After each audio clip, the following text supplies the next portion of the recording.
Hello, I'm Dr. Adelaide Nardone. I'm a board-certified obstetrician and gynecologist. Vulvovaginal dryness is very common, and most women will experience some degree of vulvovaginal dryness in their lifetime. Probably up to 70% of postmenopausal women and up to 15% of premenopausal women. Vulvovaginal dryness is a condition whereby the external genitalia and the vagina become dry, thin, pale, fragile, and actually becomes vulnerable to trauma, infection, and even bleeding. The most common cause of vulvovaginal dryness is low estrogen at any stage of a woman's life. Estrogen, if you will, is the life force of the vagina and the vulva. It promotes the production of glycogen, which is a substance that the good bacteria lactobacilli thrives on, and which in turn keeps the vagina in a healthy vaginal pH. It also promotes production of mucus, the increased blood flow. It makes it elastic. When the estrogen levels are low in a woman, usually in the postmenopausal stage, but it can happen in other stages of life, all of those good things become reversed. And what happens is you see these nice little ridges here in the vagina. Those are called rugae. They flatten out and the vagina comes thin. The blood flow decreases, so the vagina becomes pale. The tissues lose the glycogen that I spoke of, and the good bacteria aren't there. The pH goes up, and women lose lubrication and moisture.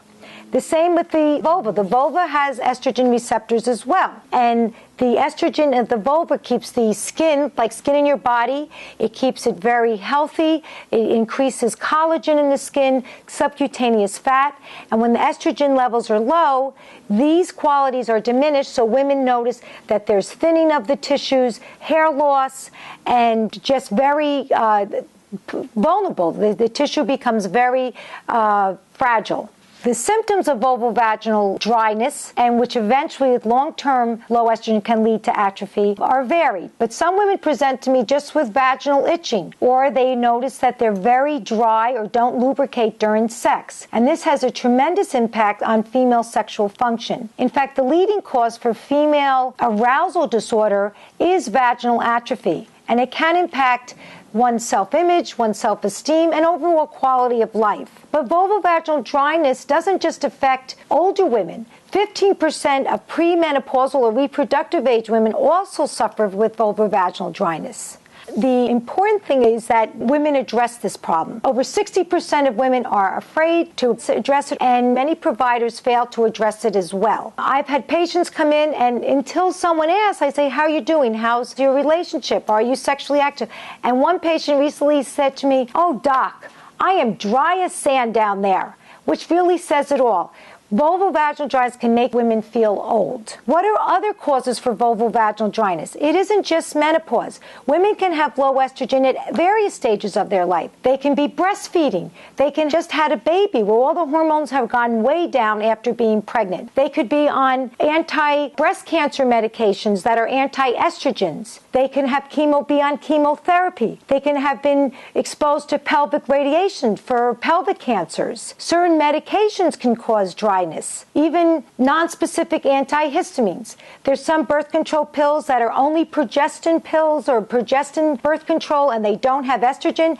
And I've noticed over time that women are on these a long time may know that they have decreased lubrication and suffer with some vaginal dryness. There are even lifestyle factors that come into play that can aggravate dryness. Smoking, excess alcohol, lack of sexual activity, and even obesity can impact your vulvovaginal area. I encourage women to speak to their doctors or their GYN providers about vulvovaginal dryness, and if long-term left unchecked, it becomes atrophy.